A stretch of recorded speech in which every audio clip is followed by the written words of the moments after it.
Well, good morning, everybody. I really want to thank you for joining us today. I'm Lydia Frass with the College of Arts and Sciences Office of Undergraduate Studies. I want to welcome you to our sixth annual Gamecock Teaching Days. This year, we're pleased to showcase Nicole Fisk from the first year English program. She's the Associate Director and instructor within the program. And um, in spring 2024, just a few months ago, her entire program transitioned over to Blackboard Ultra, Ultra Course View. And so she's going to share some of her experiences with that. She was actually responsible for creating a template for the entire program for both English 101 and 102, and sharing that out with her cadre of instructors who range from full-time FTE instructors to graduate teaching assistants. So she customized this for over 4,000 students. Is that how many we're teaching in the spring approximately? And so I'm going to turn it over to her to let her get started and share all of her valuable experience. Thanks so much, Lydia. And we could not have made this transition without Lydia and our friends at Blackboard.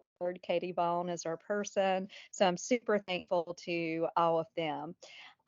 Thank you for having me. This is a treat. I love talking to other teachers, and I hope I'll be able to share our experience and make you feel good about Blackboard Ultra because I really do. I've really enjoyed the new system. So this is about our first year English program at USC and our move to Blackboard Ultra. So a little about me, my program, and our courses. So I'm associate director of first year English. I have been in this position since fall 2007. So a long time. Um, First year English, for those of you who aren't familiar with our program, is actually the largest academic program at USC. So it's the largest one on campus. We have two courses. We have English 101, Critical Reading and Composition, and English 102, Rhetoric and Composition. And these courses fulfill two Carolina core requirements, the CWM and the INF. And as Lydia said, because we're such a large program, we have over 100 instructors who serve around 4,000 students, or who served 4,000 students in the spring. We try to keep our class sizes really low. Our English 101 classes are capped at 19 students, and our English 102 classes are capped at 24. And that's because students do a lot of writing, a lot of composing in our classes. In the form of academic essays to multimodal projects. So there are a lot of individual assignments for our instructors to comment on, and then students get a chance to revise and submit everything in a portfolio at the end of the semester. So this was my template goal, to produce a shell or a sandbox that is easily usable and customizable for a diverse group of instructors. And as Lydia mentioned in her intro, that includes graduate teaching assistants, full-time instructors, and temporary faculty and adjuncts. So we need consistency across our sections, but we also need happy instructors. And English is a big umbrella that lots of different interests are under. So we have, for example, literary studies students who are really interested in certain authors, certain periods of literary uh, production. We have comp ret students who are really interested in studying writing. We have linguistics. They are our English department scientists. They're into the language of English, or the sort of like science of it. And then we have in addition to that, creative writers. So we try to have readings. We try to have a textbook that appeals to all of these different instructors, and one that allows them to have choice. The creative writing instructor may teach one reading, whereas the literary studies or the comp ret GTA instructor may teach another reading, if that makes sense. So, to create a template that works for such a diverse group of instructors, the first thing we do, I'm showing y'all my checklist of sorts, is we gather materials. We have a team who works on a syllabus, calendar, and assignments that will be consistent, that all instructors can use. The customization comes with some readings they can swap out from a common textbook. So after we gather materials, we need to translate those materials into course modules on Blackboard Ultra. And one of the things that was a delight to do with Blackboard Ultra is we utilize Blackboard Ultra's creative tools, like the image generator, to create a more visually appealing layout for instructors and students that we had with the old Blackboard system. And then we repeated that checklist for our English 102 shell as well. And you notice I have the face to face there. Most of our English 101 and 102 classes are face to face. We have a small fraction of online classes that moving forward will be providing shells for those as well. For the spring, we just did the face-to-face classes, and I spoke with our online instructors, that small group. I spoke with them individually and helped them come up with ideas to make the online version more robust. But in future, we would like to do some of that work for them. Because one thing I didn't mention, so many of our instructors have intense course loads. They teach a 4-4. And so this is one of the reasons as a program we try to provide as much support as possible.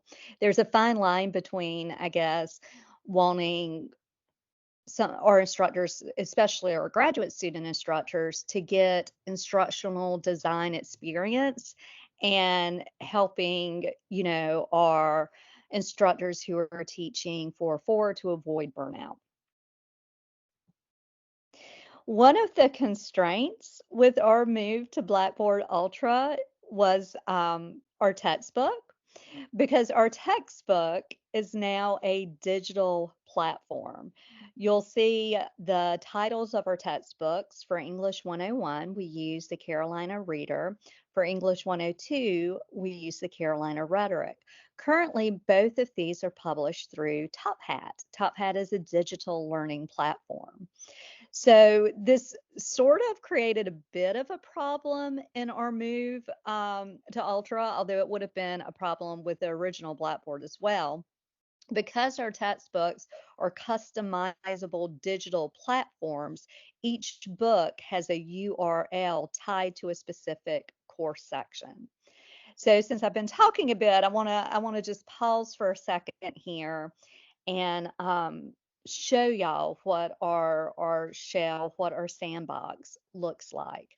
The solution that we found for our textbook not being able to link to the readings in the shell is we put placeholders within the shell to allow instructors to go in and link to the readings in their individual Top Hat platform. So let's look at our English 101 online sandbox. You'll see on the side here, faculty, many, many names. It's because we have a lot of people. Although for Spring 101, we don't offer as many 101 sections, so this was a lot smaller than what our 102 course faculty list looked like. But these are the image generators we use to make the shell look very appealing, as you see. But let's go to the week 1 module.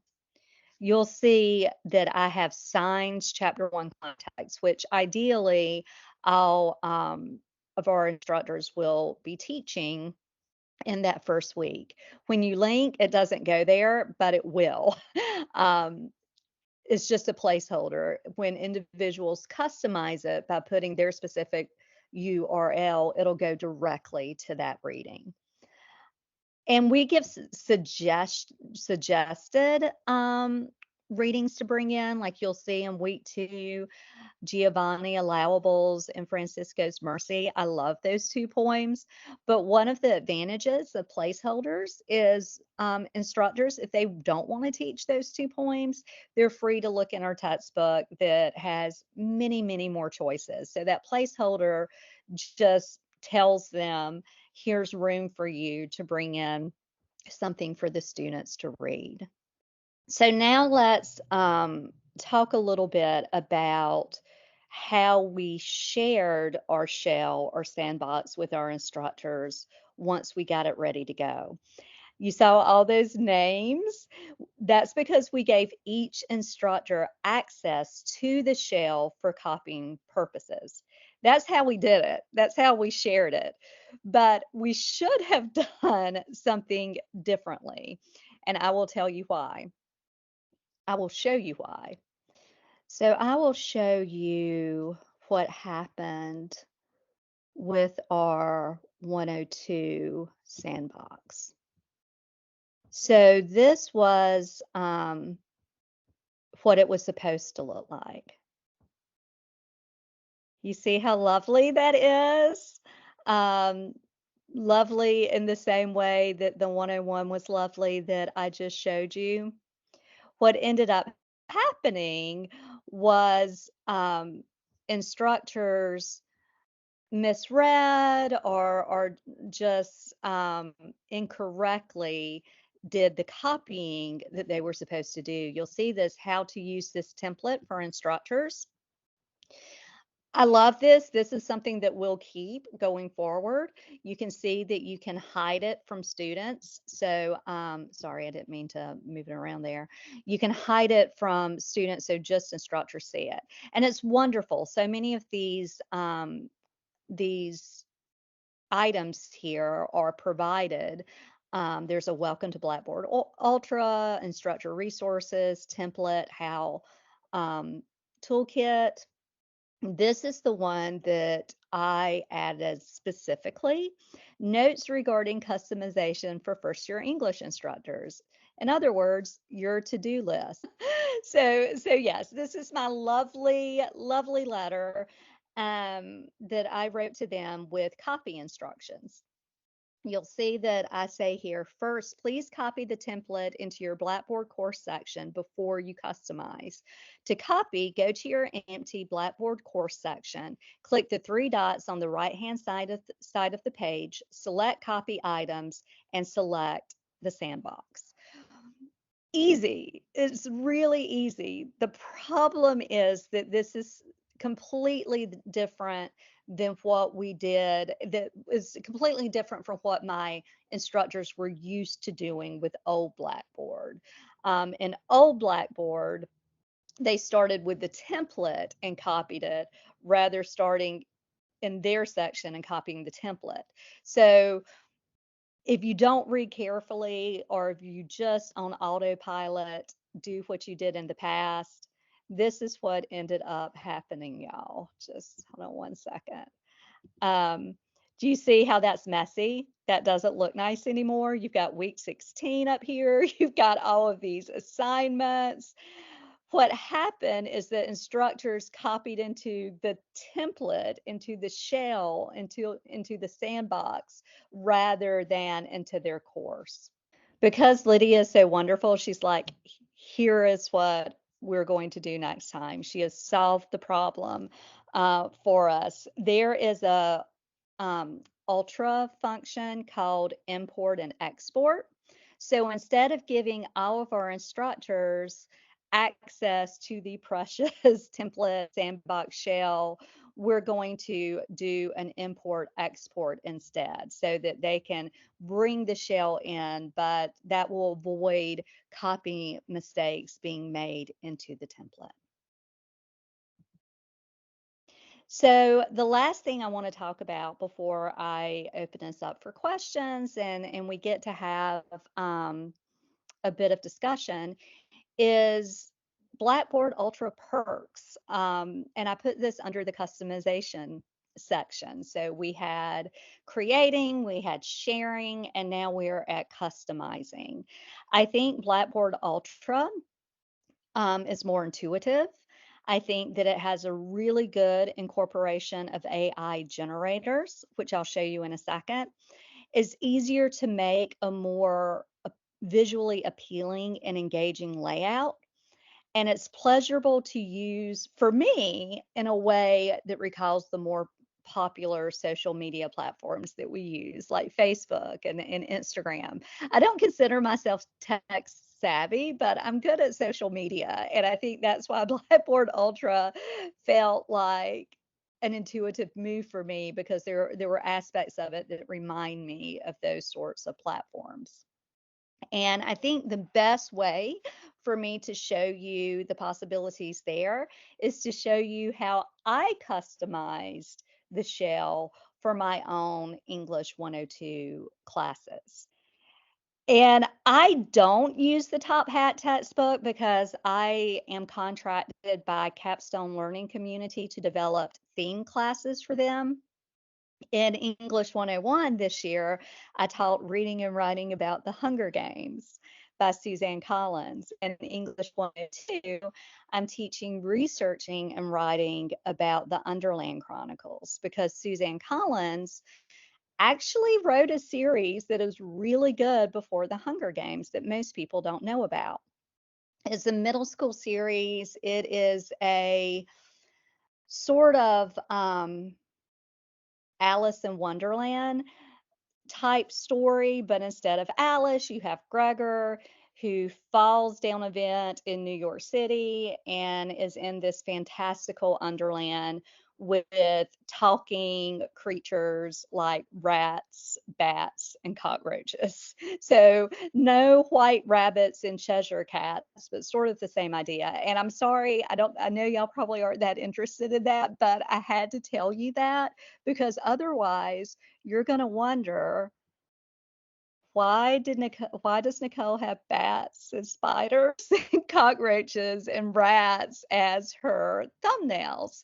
But that's why, like, my students recognize and get a kick out of these as characters from our books. But I was just going to show you how it works once you add the URLs, because I have online links to the book. So see, you just can click there and it goes to the reading my students do for my class.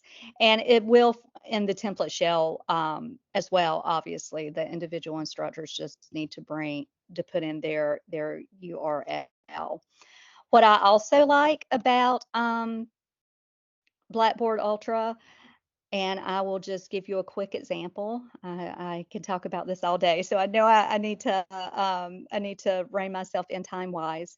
But let's say you see that I'm supposed to talk about audience and context in week 2.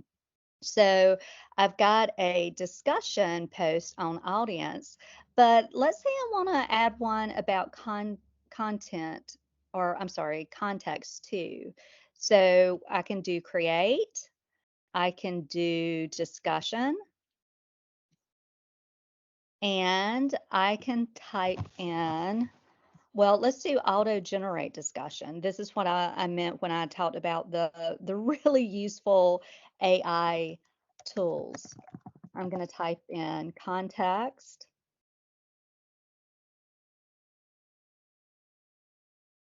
And you see any number of auto-generated content that pops up here. And if I don't like those, I can sort of, I mean, I think they're certainly fine, but I can, if I think they're too hard, for example, I can lower the complexity level and generate again. And I love this. I especially love it for our instructors who have so many classes to prepare for, right? And yeah, so you see a number of different prompts that you can use, and then you just pick one, add it in, and it works perfectly. Would you, Okay. before you leave, I'm so sorry. I was gonna ask if you would toggle that, cognitive level, Sure. uh, switch. Yeah, yeah, and I'll show you how it looks when we add it too. So let's just go ahead and add one on contacts. So we're going to go to discussion. We're going to do auto generate. I want to do context, and I'm going to toggle it down here.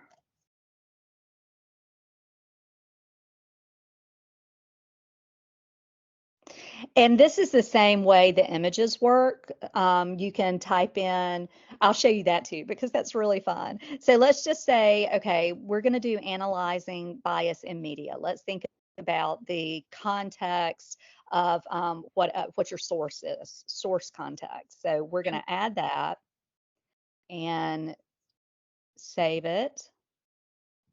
And it is right here. And what I love about it is that it's got it hidden from students until we make it visible. Um, I can pull it down if I want to talk audience first. I can put it up under audience.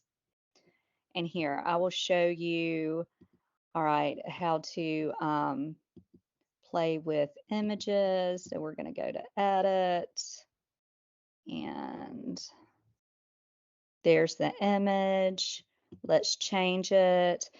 You can upload your own image, but it's really fun to generate images. They're stock images, so you can see cute rat, scorpion, poison dart, frog, hissing cockroach. These are some of the images that I was trying to find earlier.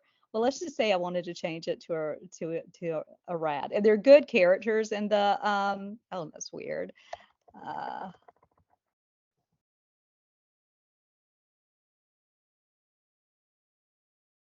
Oh, maybe I didn't hit generate. I think that's the problem. Those were just images that came up. But see, look at that. He is a cute rat. Don't y'all think? Oh my God. So yeah, I could swap out with that. I'm not going to because, I've got my bats image that I picked out, but I also like that one. Or I guess I could do it. Let's see.